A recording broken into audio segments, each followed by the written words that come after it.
전능하신 하나님 아버지, 오늘도 새날을 허락하시고 하루의 첫 시간 하나님 앞에 예배하게 하심을 감사합니다.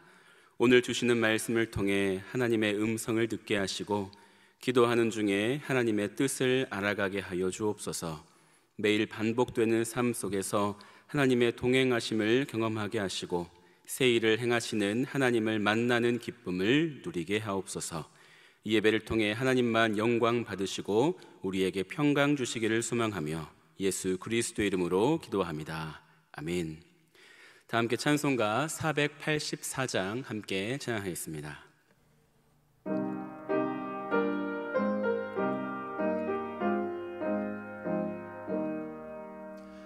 내 맘에 주여 소망 되소서. 주 없이 모든 일 헛되어라. 밤에나 낮에나 주님 생각, 잘 때나 깰 때 함께 하소서. 지혜의 주여 말씀으로써 언제나 내 안에 계십소서. 주는 내 아버지 나는 아들, 주 안에 내가 늘 함께하네. 세상의 영광 난 보여도 언제나 주님은 나의 기업. 주님만 내 맘에 계시오니 영원한 주님 참 귀하셔라. 영원한 주님 내 승리의 주, 하늘의 기쁨을 주옵소서. 어떠한 고난이 닥쳐와도 만유의 주여 소망 되소서. 아멘. 오늘 우리에게 주시는 하나님 말씀은 로마서 8장 18절에서 30절까지의 말씀입니다. 로마서 8장 18절에서 30절, 이제 하나님의 말씀을 봉독합니다. 생각하건대 현재의 고난은 장차 우리에게 나타날 영광과 비교할 수 없도다. 피조물이 고대하는 바는 하나님의 아들들이 나타나는 것이니 피조물이 허무한데 굴복하는 것은 자기 뜻이 아니요 오직 굴복하게 하시는 이로 말미암음이라. 그 바라는 것은 피조물도 썩어짐의 종노릇한 데서 해방되어 하나님의 자녀들의 영광의 자유에 이르는 것이니라. 피조물이 다 이제까지 함께 탄식하며 함께 고통을 겪고 있는 것을 우리가 아느니라.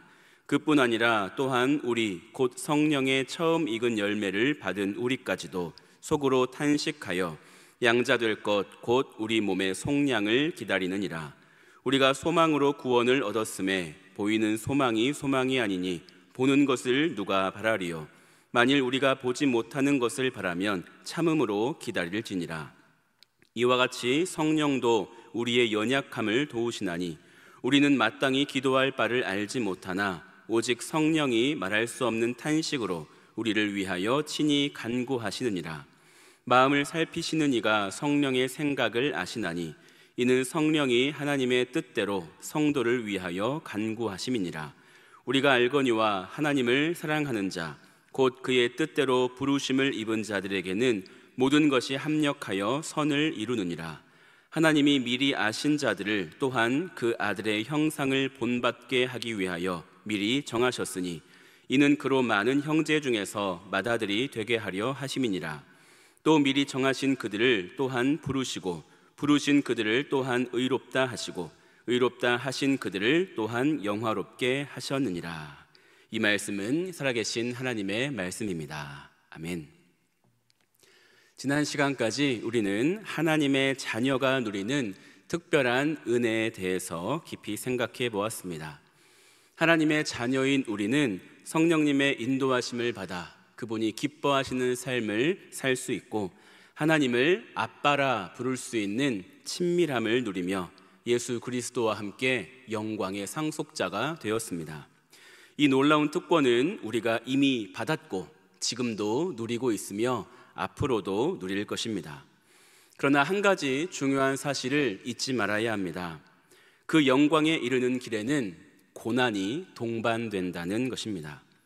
예수님과 함께 영광을 받기 위해서는 고난도 함께 받아야 합니다. 오늘 우리가 살펴볼 로마서 8장 18절에서 30절 말씀은 바로 이 고난과 영광의 관계를 다루고 있습니다. 사도 바울은 고난을 언급하지만 그의 초점은 고난 자체가 아닙니다. 오히려 고난을 넘어설 영광에 집중하고 있죠. 한 주석가는 이렇게 말했습니다. 고난은 그리스도인에게 약속된 그 영광스러운 미래가 눈부시게 빛나도록 만드는 어두운 배경과도 같다. 고난은 그 자체로 목적이 아닙니다. 현재의 고난은 미래의 영광을 더욱 돋보이게 하는 도구입니다. 비록 우리 모두가 각기 다른 상황 속에서 여러 어려움과 고난을 겪고 있지만 하나님께서 우리에게 허락하신 소망은 우리에게 진정한 위로가 됩니다. 오늘 말씀이 이 소망을 통해 우리의 시선을 흔들리지 않는 그날에 고정할 수 있게 되기를 바랍니다. 에베소서에서 사도 바울이 성도들을 향해 간구했던 것처럼 하나님께서 여러분의 마음의 눈을 밝히셔서 그분이 우리를 어떤 소망으로 불러주셨는지, 우리가 얼마나 풍성한 영광을 받았는지 알게 하시기를 원합니다. 비가 내리고 먹구름이 하늘을 가득 채운다 해도 우리는 구름 너머의 태양이 여전히 빛나고 있음을 알고 있습니다. 우리에게 있는 소망도 마찬가지입니다. 우리의 상황과 관계없이 우리에게 확정된 그날은 결코 변하지 않습니다. 오늘 말씀을 통해 그날을 바라보게 하는 소망에 대해 생각해 보고자 합니다. 사도 바울은 18절에서 이렇게 선언합니다. 생각하건대 현재의 고난은 장차 우리에게 나타날 영광과 비교할 수 없도다.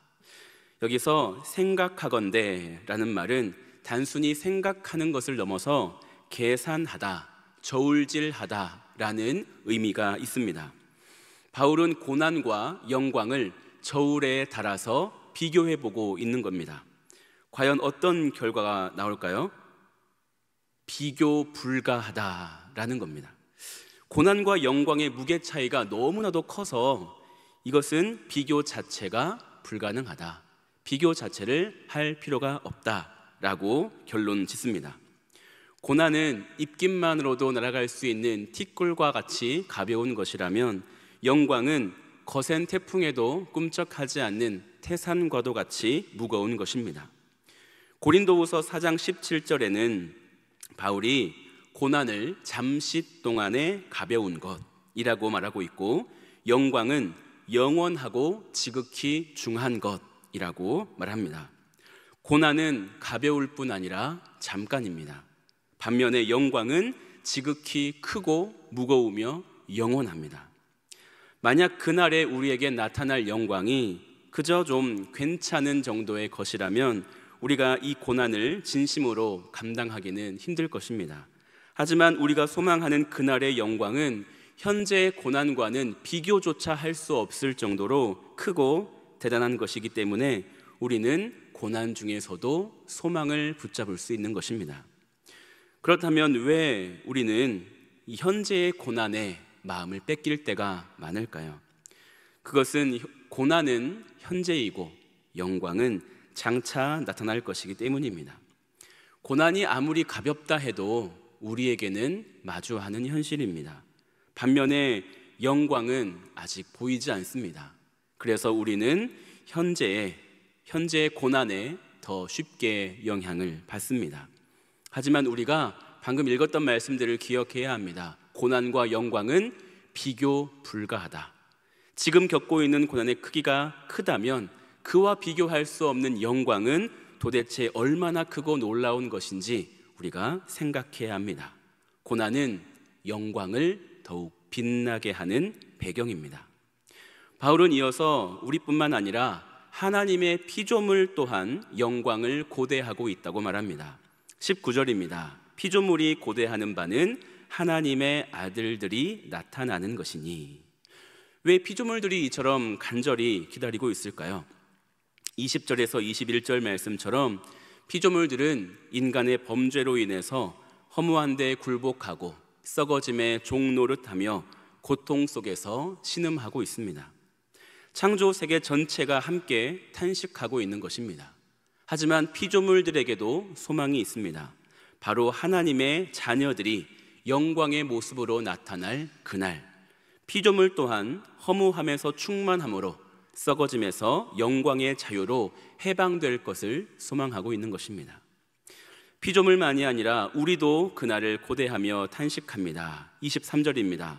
그뿐 아니라 또한 우리 곧 성령의 처음 익은 열매를 받은 우리까지도 속으로 탄식하여 양자될 것 곧 우리 몸의 속량을 기다리느니라.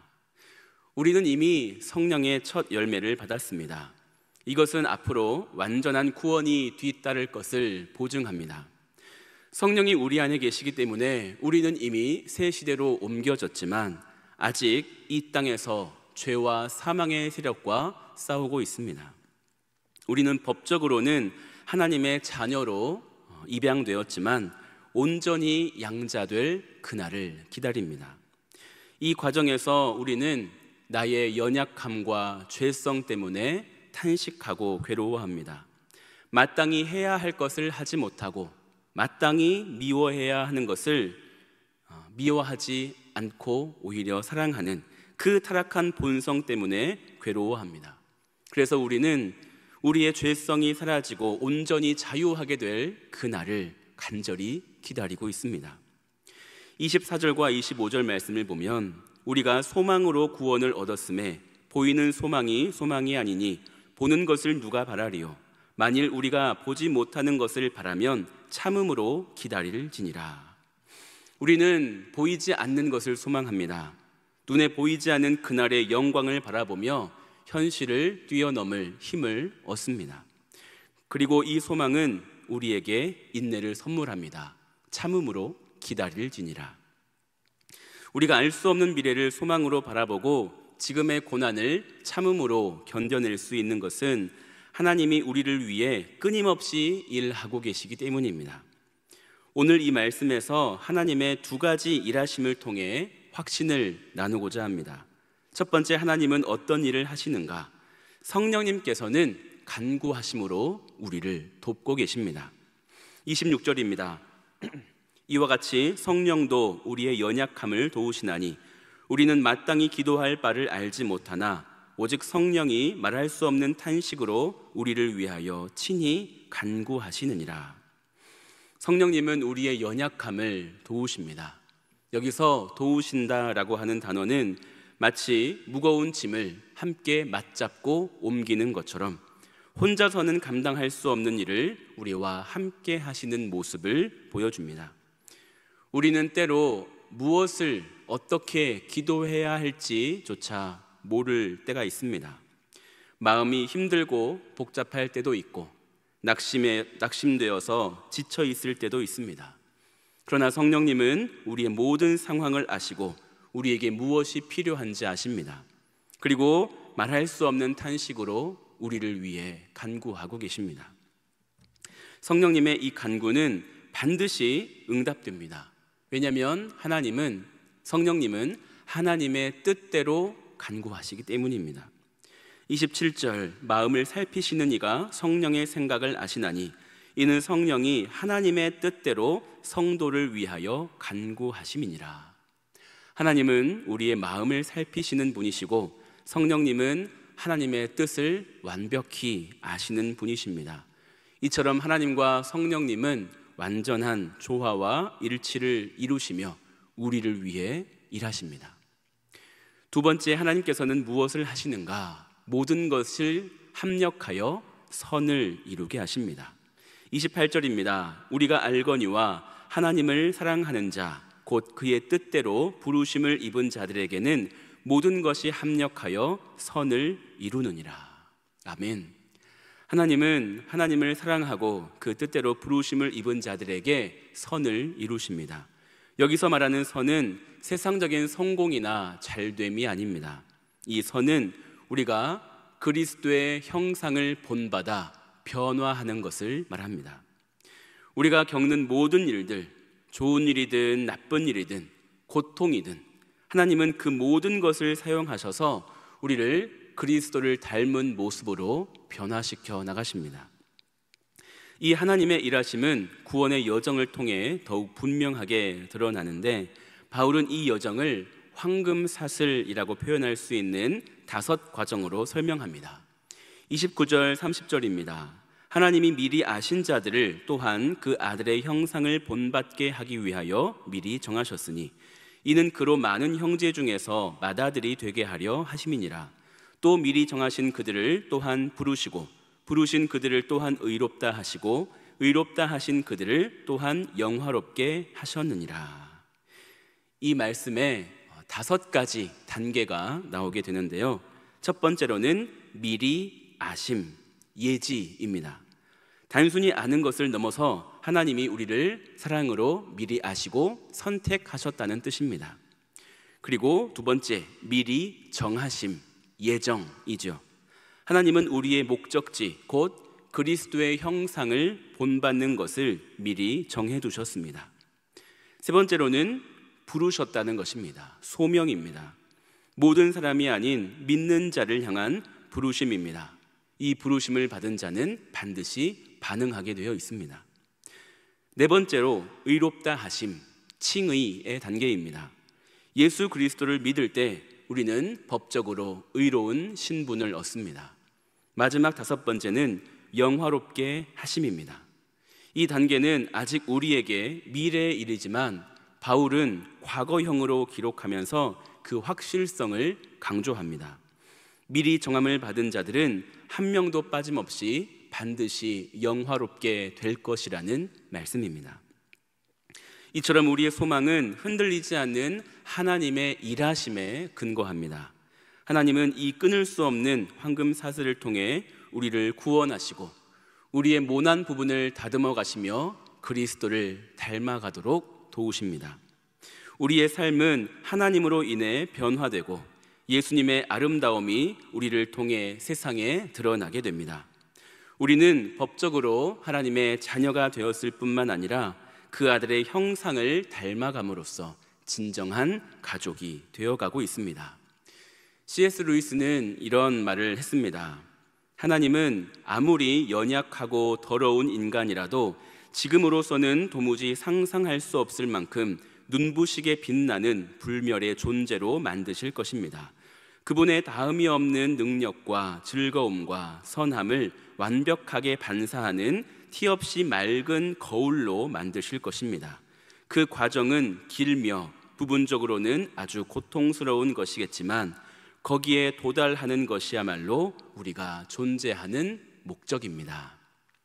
사랑하는 성도 여러분, 우리의 소망이 이러합니다. 우리는 그날에 예수 그리스도를 온전히 닮은 모습으로 영원히 살게 될 것입니다. 그러니 소망으로 그날을 바라보며 기대하며 기다리십시오. 그리고 현재의 고난과 어려움을 참아내며 견뎌내시는 여러분 되시기를 축복합니다. 우리는 이 소망 가운데 참음으로 기다리며 예수 그리스도를 닮아가며 영화롭게 되는 그날을 소망하며 나아가는 안산제일의 모든 성도님들 되시기를 주님의 이름으로 축복합니다. 기도하겠습니다. 은혜로우신 하나님 아버지, 오늘 말씀을 통해 현재의 고난이 장차 우리에게 나타날 영광과 비교할 수 없음을 다시 깨닫게 하시니 감사합니다. 눈에 보이는 현실의 어려움 속에서도 우리에게 주신 변치 않는 소망을 붙들고 인내하며 기다리게 하옵소서.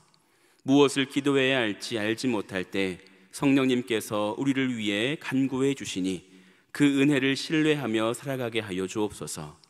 모든 일을 합력하여 선을 이루시는 하나님께서 우리를 그리스도의 형상으로 빚어가심을 믿고 순종하게 하옵소서. 마침내 우리를 영화롭게 하실 주님의 약속을 바라보며 오늘도 소망 안에서 흔들리지 않는 믿음으로 살아가게 하여 주옵소서.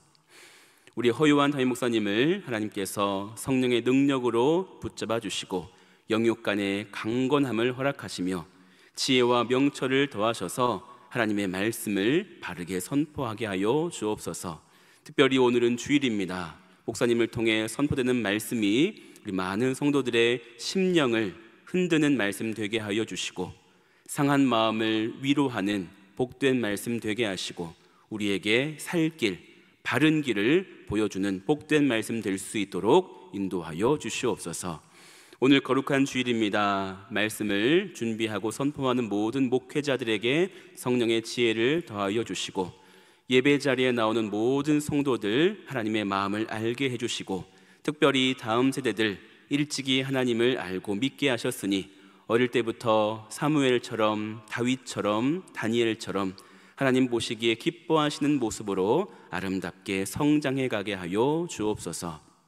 오늘 하루의 삶을 주님께 온전히 맡겨드립니다. 저희의 발걸음 인도하시고 생각과 마음 지켜주시고 성령으로 충만케 하시고 동행하여 주옵소서. 모든 것을 감사드리오며 예수님의 이름으로 기도하옵나이다. 아멘. 하늘에 계신 우리 아버지, 아버지의 이름을 거룩하게 하시며 아버지의 나라가 오게 하시며 아버지의 뜻이 하늘에서와 같이 땅에서도 이루어지게 하소서. 오늘 우리에게 일용할 양식을 주시고 우리가 우리에게 잘못한 사람을 용서하여 준 것 같이 우리 죄를 용서하여 주시고 우리를 시험에 빠지지 않게 하시고 악에서 구하소서. 나라와 권능과 영광이 영원히 아버지의 것입니다. 아멘. 나라와 민족과 교회를 위해 그리고 오늘 주신 말씀을 기억하며 기도의 자리로 나아가겠습니다.